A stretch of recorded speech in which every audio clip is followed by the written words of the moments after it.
¿Qué tal, Eduardo? ¿Cómo estás? ¿Cómo va? ¿Todo bien? Muy bien, muy bien. Qué bueno. Bueno, regresó la volatilidad. Así es, así es. Esta semana hay muchos que estaban salivando porque esto sucediese. Ujú. Tanta gente vuelta loca porque los mercados no estaban haciendo lo que ellos querían que hicieran.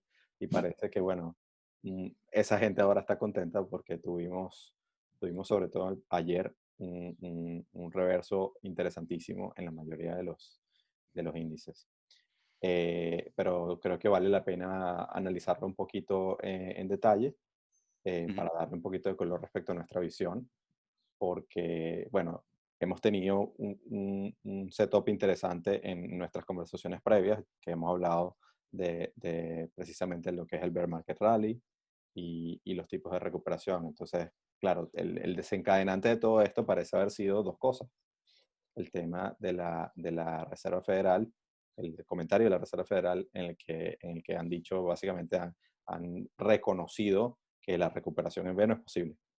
Ya Ujú. lo han dejado ver Que es con exactamente lo que comentábamos la semana pasada. precisamente, y que con las proyecciones que se estiman, pues no, ya está descartada esa posibilidad. Entonces un poco buena parte del mercado, que yo creo que no había, nadie seriamente en el mercado estaba pensando que esta recuperación en B era No, o posible. sea, lo de la Fed es interesante porque básicamente repiten lo que los economistas casi todos estábamos diciendo desde hace más de un mes, 2 meses, algo así. Y creo que había un optimismo con poco fundamento de parte de los retail investors, ¿no? De Invertir. inversionistas, Sí, digamos, no profesionales. ya, ya. Tal cual, lo que llaman el FOMO, ¿no? El Fear of Missing Out, de mucha gente empezó a comprar. Exacto. Y qué bueno que lo mencionas, porque también lo tocamos un poquito todo el tema de Robinhood, pero es que realmente ha sido una cuestión bastante eh, de no descartar completamente, porque viendo, por ejemplo, el put-call ratio de los mercados que hasta hace un par de días estaba en niveles bajísimos, o sea, básicamente los niveles de calls que se están comprando y que obviamente muchas empresas, tanto Robinhood o lo que sea, que ofrecen este tipo de productos para inversionistas retail, tienen que hacer el hedging en el mercado. Entonces los volúmenes que vienen detrás de ese hedging eran brutales, lo cual no es que solamente lo que yo pueda comprar a través de la plataforma de Robinhood va a hacer mover el mercado en agregado. Es básicamente la actividad de hedging que ocurre detrás también, porque en Ujú. muchos de estos casos, sobre todo cuando hay productos apalancados, etcétera, o sea, el volumen nominal que va a los mercados al final del día tiende a ser brutal, ¿no? Entonces, ese put-call ratio se ha revertido, o bueno, Explícanos un poco cómo se interpreta este put-call ratio el para put-call nuestros oyentes. ratio básicamente es una relación, o sea, para los oyentes que entienden del tema de opciones, quizás está un poco más claro, pero no todo el mundo entiende el tema de las opciones, ¿no? Una opción put es un derecho a vender, más no una obligación, un Ujú. instrumento financiero. En este caso estamos hablando del S&P, a un precio determinado, en un tiempo determinado, mientras que un call es un derecho a compra. Ujú. Entonces, para muchos inversionistas, por ejemplo, si tú quieres comprar la acción de Amazon o quieres comprar la acción de Apple, son acciones bastante caras, ¿no? O sea, tienes que contar con un capital interesante para tu poder, a menos que tu broker te permita comprar a modo fraccional, posicionarte en estas acciones es bastante costoso. Entonces, hay, Ujú. hay maneras de que tú puedes lograr una exposición interesante, porque cuando tú compras opciones, tú estás solamente pagando lo que se llama la premia. Entonces, cuando compras la prima, que es un porcentaje básicamente, logras ese derecho a comprar o a vender el monto total a un precio determinado. Entonces, eso es lo que se llama cash settled, porque al final no estás comprando o vendiendo la acción, sino que cuando ejerces la opción en el momento de la maduración, del vencimiento de esa opción, entonces puedes lograr, se hace la matemática de, bueno, cuánto hubieras comprado y cuánto hubieras vendido, y eso te queda. Ujú. Entonces, un indicador interesante, que es lo que estamos mostrando en este momento, que es el put-call ratio, es básicamente cuál es la relación entre la cantidad o el volumen que existe en puts versus el volumen que existe en calls. Entonces, evidentemente, si la relación es uno, quiere decir que hay la misma cantidad en volumen de gente comprando puts que comprando calls. mientras que si está por debajo, entonces quiere decir que la mayoría está bastante bullish porque están comprando calls, quiere decir que están esperando que los precios suban, mientras Ujú, que si sube de uno, entonces quiere decir que los puts están por encima. Entonces estábamos en niveles bajísimos, en niveles de 0,30 en la relación entre put y calls. Y no es que estamos en niveles, o sea, de hecho en la gráfica se puede ver el pico máximo del tiempo reciente, precisamente en marzo de este año, que evidentemente ujú. se llenaron de puts para tratar de aprovechar el derecho a vender a un precio más alto para luego Sí, recomprar. muy bien. Entonces, para dar un poquito de un summary, ¿no? De un resumen de lo que sucedió, Ujú. vemos que el S&P cayó ayer 6%, ¿cierto? Sí, Que es una caída muy, muy fuerte para ujú, un día. para una Pero jornada, poniéndolo en contexto, había subido ya 40% en los últimos 2 meses y pico, ¿no? correcto, O sea correcto. que esto, ¿ves esto como una corrección o lo ves como un bear market rally? O sea que anteriormente teníamos una tendencia corta alcista dentro de un mercado generalmente bajista. ¿O ves esto simplemente como una corrección y luego continuaríamos este nuevo mercado alcista que está reciente? Mira, es muy interesante porque al menos yo creo que vamos a consolidar acá por un tiempo, Ujú, hasta tanto haya un poquito más de claridad, precisamente porque uno de los factores que están influyendo en esta corrección, o digamos, si se quiere corrección, es también temores sobre lo que hemos venido comentando sobre una posible segunda ola del coronavirus. ujú, Entonces, yo, digamos, del punto de vista de la visión que veníamos sosteniendo, creo que puede ser un bear market rally. Creo que todavía podemos ver ujú.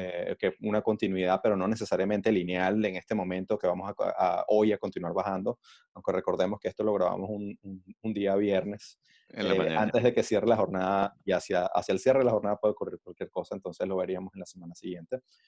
Pero por otro lado, hay quienes dicen que, bueno, que los fundamentos no han cambiado mucho. Es decir, en la medida en que la gente se vuelva otra vez a la actividad económica, que se reabran las economías, porque no se espera que los gobiernos vayan a retroceder en las decisiones que han tomado de reapertura y de relajamiento de las medidas. Entonces, Ujú, podríamos continuar viendo esta recuperación a nivel financiero. Pero entonces aquí hay un punto sumamente importante que tú me mencionabas hace unos días sobre lo que se puede entender como inflación financiera, o sea, inflación de ujú. los activos financieros nada más. Es decir, Exacto. y de repente me puedes comentar un poquito sobre ese tema. Sí, mira, uno de los principales motores de las dinámicas del mercado que hemos estado viendo los últimos 2 meses es la relajación tan agresiva de la política monetaria por parte de los principales bancos centrales del mundo y en especial del Fondo de las Reservas Federales de los Estados Unidos. Entonces, ayer eh, o el día anterior, la Fed dio un mensaje que por un lado fue muy negativo para la economía, pero realista, digamos, no es nada que los economistas no hayamos dicho en los últimos 2 meses, como dije Ujú. Sí, anteriormente. para nadie es sorpresa esto, o sea, Claro. y de hecho, perdona que te interrumpa rapidito, porque Ujú. muchas veces, y yo lo decía mucho a personas en Twitter, pero no sé qué estaban esperando que la Fed anunciara. Ya, O sea, exacto. no te van a decir, vale, mala nuestra, no supimos gestionar esto, cerramos la tienda y nos vemos el año que viene, ¿sabes? O sea, Sí, exacto. Lo que pasa es que había como digamos, una soberbia de parte de los inversionistas pequeños, no sí, profesionales, que decían, viste, el mercado tiene una corrección en V, por lo tanto la economía también va a tener una corrección en V, y todos los inversionistas profesionales están equivocados. sí, Y realmente no es el caso, es imposible. No podemos tener una corrección en V o en V, diría en España. Y en el capítulo de la semana anterior discutimos eso y los oyentes que quieran pueden por favor, darle clic, podemos poner el link abajo. Am, entonces, por un lado, ¿cuáles fueron los dos mensajes principales de la Fed? Uno, la recuperación no va a ser en V. ¿Por qué? Porque el coronavirus no se ha acabado, sigue ahí. Y aunque está relativamente controlado en muchos países en Europa y en la mayoría de los Estados Unidos, no está totalmente controlado. Y estamos viendo que en algunos estados de los Estados Unidos hay un repunte del número de casos y el social distancing, la distancia social, las limitaciones, van a seguir estando de allí hasta que todo el mundo esté vacunado. Y eso va a tomar un buen tiempo. O sea, para empezar, no tenemos una vacuna. Y correcto. una vez hay una vacuna, aunque el mercado va a reaccionar muy positivamente cuando eso suceda, pues también va a tomar un muy largo plazo para que esa vacuna sea distribuida en la población global, ¿verdad? So ese es el mensaje negativo. El mensaje positivo, que creo que el mercado en el día de ayer no lo vio tan evidentemente, am, es que la Fed se comprometió a mantener las tasas de interés en cerca de cero, está de momento por en muy un largo rango de tiempo. 0 a 0,25, Sí, hasta finales de 2022. sí, O sea, estamos hablando de 2 años y medio de una política monetaria extremadamente laxa. ¿Qué significa esto? Mira, para los que no son economistas, quizás tenemos algunos en la audiencia que sean ingenieros o tengan un background, un conocimiento un poco más físico. Yo puedo poner una comparación de que el dinero es un poco como un líquido, un fluido, ujú, y el fluido, si tú inyectas el fluido, tiene que ir a algún lado, ¿no? O sea, el fluido no va a desaparecer si lo inyectas en un cierto contenedor. Y ahí volvemos a lo del primer capítulo de la inflación de precios al consumidor versus la inflación de activos financieros. exacto. Entonces ese fluido tiene que llegar a algún lado. ¿Cómo funciona? Bueno, el Fondo de la Reserva Federal de los Estados Unidos se comprometió que por ahora, no tiene un tiempo determinado, va a seguir comprando activos de bonos del Tesoro y también bonos corporativos al mismo nivel que lo ha venido haciendo en los últimos 2 meses, que es un nivel muy, muy voraz, digamos. Ujú. Los inversionistas que previamente eran dueños de estos bonos tienen que comprar algo con ese dinero, que ese dinero no Tiene que irse a estaba, algún lado, es tal cual. nuevo. Sí, Es dinero nuevo que el Fondo de la Reserva Federal está imprimiendo. Ese dinero tiene que ir a algún lado. Entonces, una parte va a lo que quiere la Fed, pero es una parte realmente, yo diría, relativamente pequeña, que es la parte que fluye a través del crédito al el sistema bancario y entonces fluye a las empresas para que las empresas no vayan a la quiebra, se mantengan a flote y la economía se recupere más rápidamente y se pierdan menos empleo. sí, Eso es porque la Fed está haciendo lo que está haciendo. sí, La otra consecuencia es los activos financieros, porque solamente hay una cierta cantidad de empresas que tienen la perspectiva de que no van a ir a la quiebra y de que vale la pena pedir prestado para mantenerse a flote, para mantenerse en el negocio en el mediano y largo plazo, ¿verdad? Una vez todas esas empresas tengan el crédito que necesitan, si la Fed continúa imprimiendo dinero al mismo ritmo, todo lo demás se va a los activos financieros. exactamente. Entonces, como un inversionista pequeño, si tú estás pensando en tus ahorros y tú dices, mira, pero la inflación en realidad bajó, la inflación estaba cerca de 2%, ahora está cerca de cero. Entonces, ¿cuál miedo a la inflación? ¿Cuál miedo de que impriman dinero y haya inflación? Bueno, pero sí hay inflación de activos financieros, Claro, ¿verdad? Porque el fluido tiene que llegar a algún lado, ¿verdad? claro. No va a desaparecer. Si lo inyectas, en algún lado está, ese dinero no desaparece. Entonces, bueno, ese es uno de los principales motores de la dinámica del mercado de los últimos 2 meses. ¿Por qué la economía está mal y los mercados van para arriba? Porque el dinero tiene que fluir a algún lugar y el dinero va a seguir fluyendo en los próximos 2 años y medio, nos lo ha dicho la Fed. Sí. Entonces, ese principal motor del mercado va a seguir estando allí.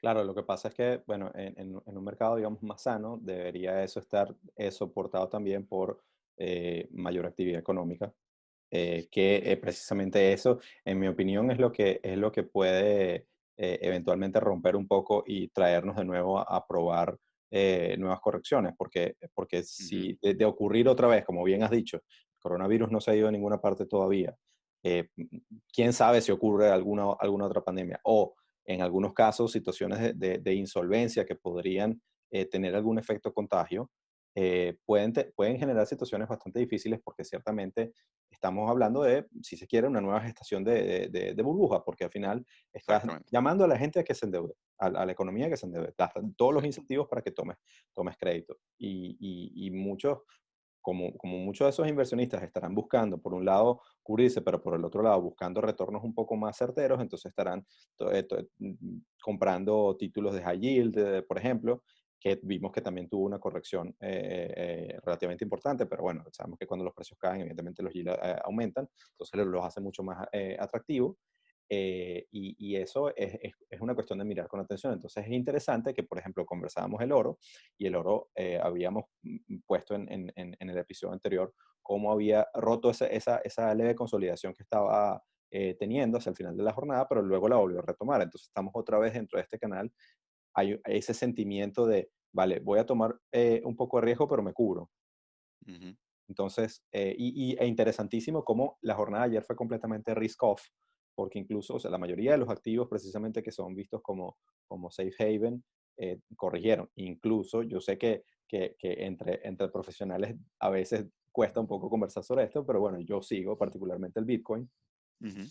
y toda la narrativa que hay sobre el Bitcoin es que debería comportarse precisamente como ese hedge porque está en su propio planeta y actuaría diferente al resto de los activos, pero no, efectivamente, ayer también hubo risk off en Bitcoin y no creo que haya sido por temas de margin calls como lo vimos en marzo, pero ciertamente porque, bueno, la verdad que Todo no está correlacionado, ¿no? todo está correlacionado. Entonces, cuando todo corrige, valga la redundancia, todo corrige. Todo No correcto. hay, Sí.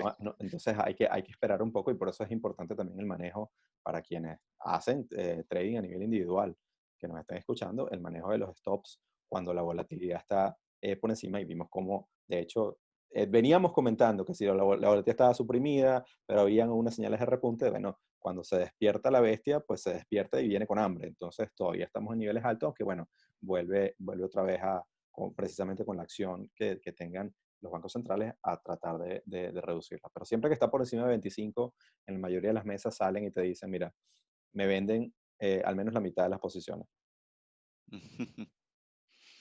Sí, mira, y entonces vemos las mismas dinámicas. Yo veo que las dinámicas van a continuar muy similares, pero la volatilidad creo que se va a mantener relativamente alta y sí, estoy de acuerdo contigo que esta no va a ser la última corrección que vamos a ver. Creo que vamos a ver muchas correcciones.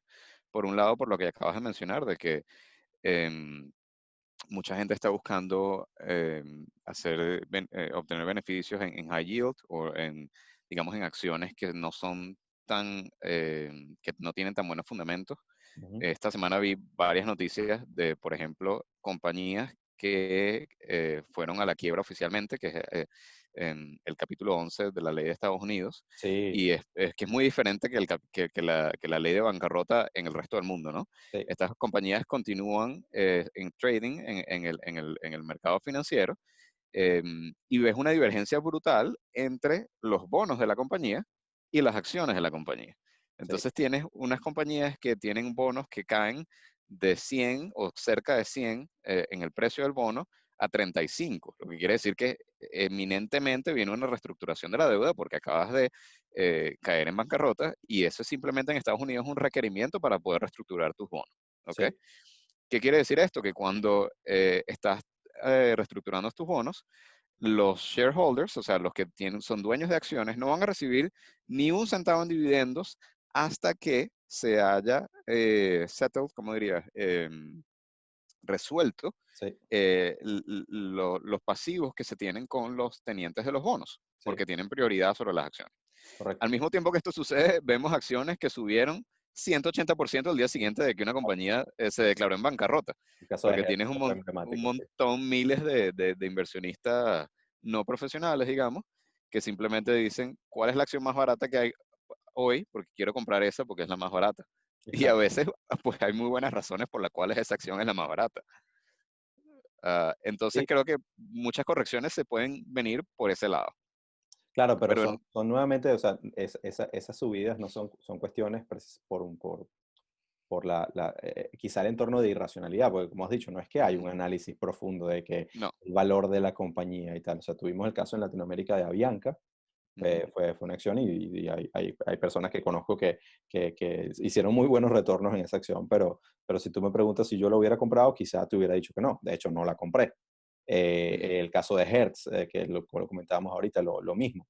Eh, pero por otro lado, pues el que tiene apetito de riesgo y sí percibe que, bueno, esta es una ola en la que me puedo montar para lograr retornos de corto plazo, pues puede ser una estrategia. Sin embargo, no es algo recomendable para quien tiene algún tipo de No es temas una inversión de cardíacos. mediano plazo. Sí, o cualquiera que tenga problemas estomacales o cardíacos, tienes que mantenerse un poquito alejado de eso, ¿no? Sí. Entonces, sí, estamos alineados en ese sentido y bueno, continuamos precisamente viendo que no es que se ha acabado del todo ni estamos cambiando la visión respecto a comenzar a reacomodar portafolios. Todavía puede haber una situación de upside en sectores defensivos Hemos visto también precisamente cómo el sector financiero se devolvió otra vez prácticamente a los sectores mínimos, o sea, ya el sector financiero que es sector cíclico básicamente. eh, eh, Hemos visto cómo, a pesar de ese pequeño repunte que tuvo, que no fue una cuestión brutal como en muchas otras acciones, pues está de nuevo en situaciones un poquito más difíciles. Entonces, incluso para quienes manejan portafolios long short, pueden haber oportunidades interesantes, no solo por el Ujú, tema de hedging, sino por tratar de aprovechar oportunidades a la baja. Pero nuevamente, sin duda fue una semana interesante ujú, y bueno, continuamos monitoreando. Hoy en el inicio de la jornada hemos visto cómo se ha recuperado parcialmente, ya estamos casi en la mitad de lo que había caído ayer la mayoría de los índices, pero bueno, falta aún, al momento que estamos grabando esto, no ha abierto la sesión norteamericana, entonces hay que esperar un poco a ver qué pasa hacia el final de esa jornada. sí, muy bien. Sí, de verdad es un momento interesante, puede ser un momento interesante de entrada para algunas personas que sienten como que perdieron parte del rally de los últimos 2 meses, pero siempre de manera cautelosa, porque Exactamente. la volatilidad va a continuar y hay que seleccionar los activos financieros de manera bastante cuidadosa. El otro potencial razón por la cual puede haber correcciones es totalmente distinta que que un risk-off event, y es lo contrario, que también puede tener correcciones si la economía se comporta mejor de lo que se espera ahora, de las nuevas expectativas, Ujú, puede ser contraintuitivo. Los activos financieros deberían subir si la economía se comporta mejor, ujú, pero tenemos que tener presente cuál es el fundamento de los precios de los activos financieros y es el valor presente neto de los retornos esperados del futuro. exacto. Entonces, si la economía mejora, pues los retornos esperados en el futuro tendrían que ser mayores y el precio de hoy de los activos financieros debería ser mayor. Sí. Pero al mismo tiempo tenemos el factor de descuento del valor presente neto, es traer al presente todos estos retornos futuros y para hacer eso utilizar la tasa de interés, Y una tasa de interés que ¿verdad? está prácticamente en cero. Que de momento es cero y que es una vez más uno de los principales motores de la dinámica del mercado ahora mismo. Pero si la economía se recupera más rápido y esa recuperación en B se vuelve un poquito más probable, podemos tener una subida de las tasas de interés de la deuda del Tesoro de los Estados Unidos, cosa que venía sucediendo las últimas 2 semanas. Ujú, Y entonces el efecto de descuento puede también ocasionar una corrección en los claro, mercados de acciones. claro. Entonces creo que eso es un tema que también hay que monitorear cuidadosamente Sí, sin cuando duda, uno se es que posiciona. te encarecen el servicio de la deuda cuando, número uno, estás llamando a todo el mundo a tomar deuda. Y Ujú, en las condiciones actuales, evidentemente, si se mantiene como van, pues tú, si lo ves incluso desde el punto de vista personal, tú tomas un préstamo hoy y tienes una tasa fija, etcétera, te suben esa tasa mañana, pues tus pagos han cambiado. Entonces, evidentemente, tienes que contar ahora con una nueva previsión para poder hacer frente a eso. ujú, Entonces, salvo que haya, en el caso de la economía, nuevamente un repunte económico interesante que te permita que los flujos sean mayores y compense esa subida de las tasas, pues evidentemente todo funcionaría bastante armonioso. Pero ujú. precisamente sin aventurarse a dar predicciones, esas son las cosas que hay que tener en cuenta para el monitoreo constante de los portafolios. Sí. Ahora, un mercado donde yo veo interesante de momento, es un mercado que está un poco retrasado con respecto a los mercados avanzados, es el mercado de deuda emergente. Ujú, Hubo una caída muy, muy brutal de los bonos de mercados emergentes, tanto bonos en dólares como bonos en monedas locales, sí, en marzo, y esos bonos se han venido recuperando. Y obviamente hay muchos riesgos, ¿no? Que hay que monitorear. El riesgo principal es el riesgo de moneda. Si uno compra un bono que está denominado en una moneda emergente, estamos hablando de que puede haber correcciones de mercado. Esas correcciones pueden afectar a las monedas de países emergentes sí. y lo que ganas por un lado lo puedes perder por el otro lado fácilmente. Entonces, eso hay que tenerlo muy en cuenta.